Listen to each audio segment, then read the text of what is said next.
Good evening, sir. I'm Dr. Kalpana. I wanted to ask few questions regarding medical field.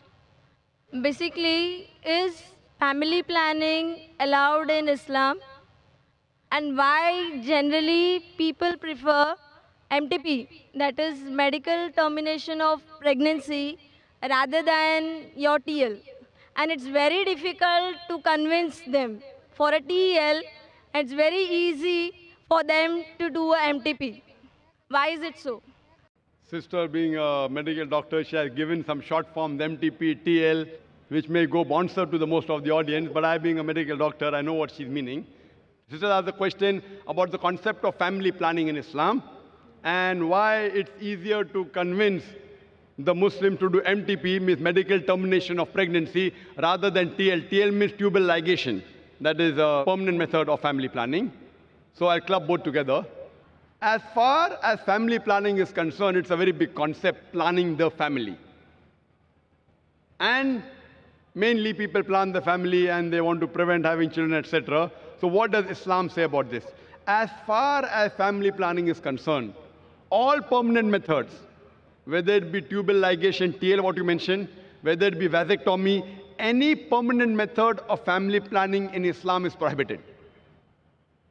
Secondly, any abortion, any MTP, medical termination of pregnancy, it is prohibited because you're killing a life, unless it is a danger for the life of the mother.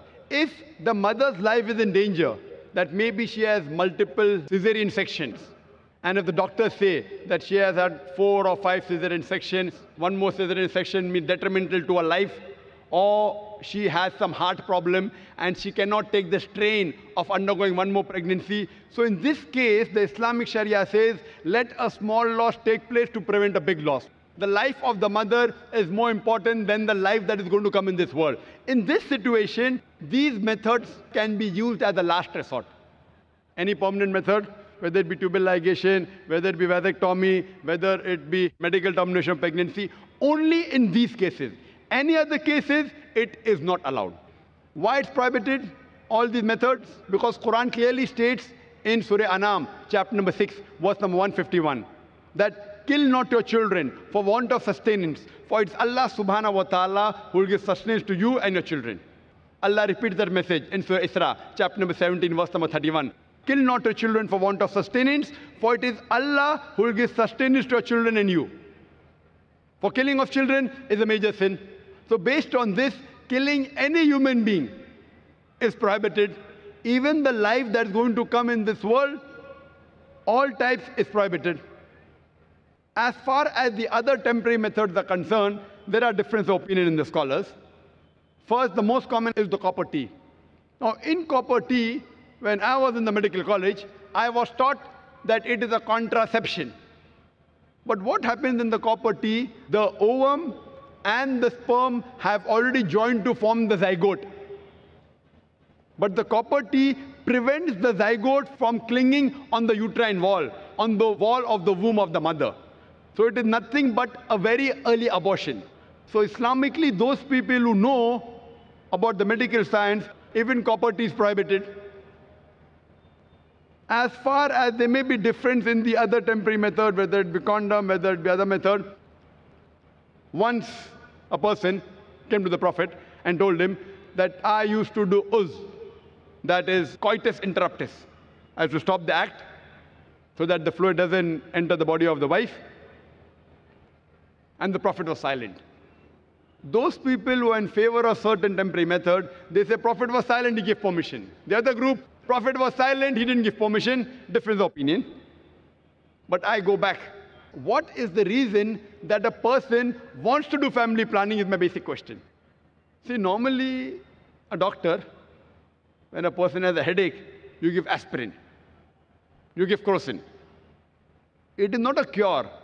It is a symptomatic treatment that the threshold of pain is increased, so you don't feel the pain. But that is not actually curing the disease. The best way to cure is to kill the germs. So first let us find out, why do different human beings want to do family planning? Whatever reason you have, you can broadly club them into two broad categories. The first category is for poverty. I'm poor. If I have many children, for me to live itself, hand to mouth. If I have children, then I will also die. The other group, they are rich. I have no problem about money, but I want to make my son a doctor. I want to make my son an engineer. So they have family planning, so I can upbring my children better. Inshallah, we'll discuss both the cases. As far as the first case is concerned, regarding those people who are poor, Islam has a solution to this problem. In Islam, the third pillar of Islam is zakat. That is, every rich person who has a saving of more than the nisab level, more than 85 grams of gold, he or she should give 2.5% of that excess wealth in charity every lunar year. If every rich human being gives zakat, poverty will be eradicated from this world. There will not be a single human being who will die of hunger. So if your problem is poverty, Islam has a solution. And the person who takes zakat, he is not being degraded. And the person who is wealthy and giving zakat, he is not doing a favor on the poor man. Because God gave him wealth, it is his duty. He is not doing a favor on the poor people. And the poor people, when they take, it is not that it's an obligation they have. It is their right. So if poverty is the problem, we have a solution of compulsory charity, that is zakat. If every rich human being in the world gives charity, poverty will be eradicated. There will not be a single human being who die of hunger. Now the verses of the Quran I quoted earlier, two verses. Surah Anam chapter 6, verse number 151, and Surah Isra chapter 17, verse number 31. On the face of it, both appear similar, but there's a difference of chalk and cheese. The first verse of Surah Anam chapter 6, verse number 151 says, "Kill not your children for want of sustenance, for it's Allah subhanahu wa ta'ala who will give sustenance to you and your children." Surah Al-Isra chapter 17, verse number 31 says, "Kill not your children for want of sustenance, for it's Allah subhanahu wa ta'ala who will give sustenance to your children and you." The order is reversed. First verse says, "You and your children." Surah Isra says, "Your children and you." On the face of it, it's the same. Now, why does Allah subhanahu wa ta'ala reverse the order? Everything has a hikmah behind it. So the scholars, the mufassirin, what they say, the first verse, Surah Anam chapter 6, verse number 151, refers to the poor people. If we have more children, even I will die, and even my children will die. So Almighty God says, don't worry, kill not your children for want of sustenance. It is Allah that will give sustenance to you and your children. The first verse refers to the poor people.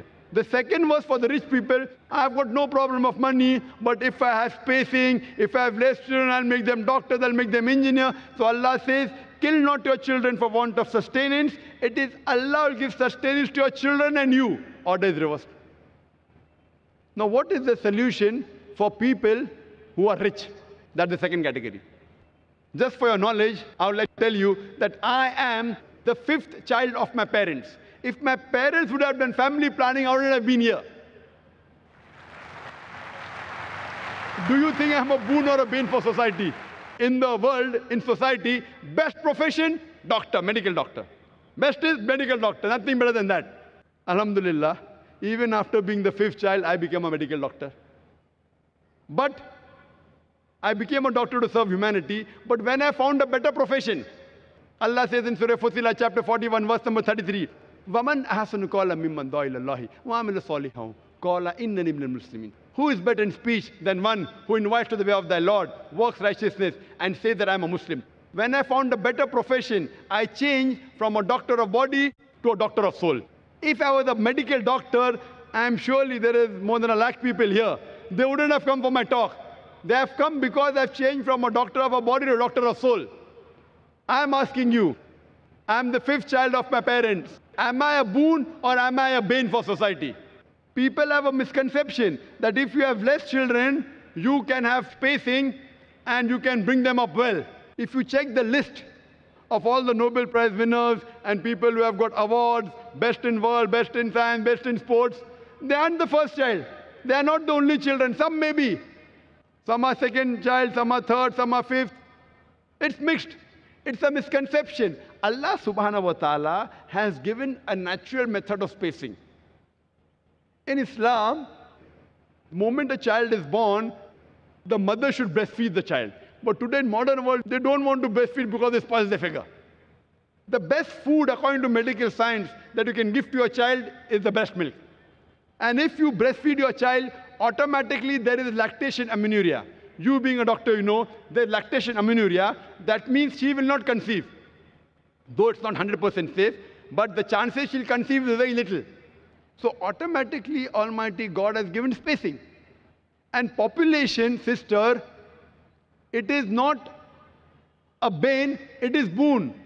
You know, we say in our country, in India, hum do, hamare do. We two and our two. Ek ke baad abhi nahi, do ke baad kabhi nahi. After one, not now, after two, never. So these are slogans in India because Indian government doesn't know how to take care of the population. If you go to America, the children wear a t-shirt. I am my father's tax saver. The more children you have, the less tax you have to pay. You go to Australia, you go to Canada. The moment a child is born, the government gives them allowance. Every child, every month you get allowance. So the government of US, Canada, Australia, they're encouraging population. Why is the government of India discouraging? So it's problem with the government policies, it is not with population. And do you know today, the two countries which are competing for being superpower is China and India. China has the maximum population in the world. India is number 2. Today, India and China, they are competing to be the superpower. Why? Because both of them have got manpower. When I say manpower, it means human power. It includes the women also. China and India have got human power. That's the reason today, you find America coming here to invest money. You find the Westerners coming to invest money here. You see the stock market going high. Why? Because of population. So population, it is a boon, it is not a bane. So even if you want to make your children doctors and engineers, don't think you never know your 5th child may become a doctor or your 2nd child. It is not that if you have more children, then you can space them better. Now there's a 3rd category, a unique category. Once someone told me, Brother Zakir, I'm rich. I'm not bothered about bringing up children. You know, I'm rich, so no problem of money. And I'm not bothered about making my son a doctor or engineer. I want to enjoy life. 3rd category. So I told him, even for you, if you want to enjoy life, the best is marry early, have children early, so that you can retire early. You know, there are certain communities in India, you know, Gujaratis and all, they marry early, 19, 20, 21. They have children immediately. By the time they reach 35 to 40, their children, they are on the seat of the business. So at the age of 40, they can retire. They retire at the age of 60 and 70. At the age of 40, their children are taking care of the business. They can enjoy life. So even if you want to enjoy life, marry early, have children, relax, and enjoy life. Therefore, personally, as far as my opinion is concerned, I believe with those group of scholars. As far as family planning is concerned, Allah says in the Quran, in Surah Al-Imran, chapter number 3, verse number 54, Makaru makarallahu wallahu khairul makirin. They planned and plotted. Allah too planned. Allah is the best of planner. So if you think you can plan the family better, you're most welcome. I leave the planning of the family in the hands of a creator. It is the best. Hope that answers the question. Thank you, sir.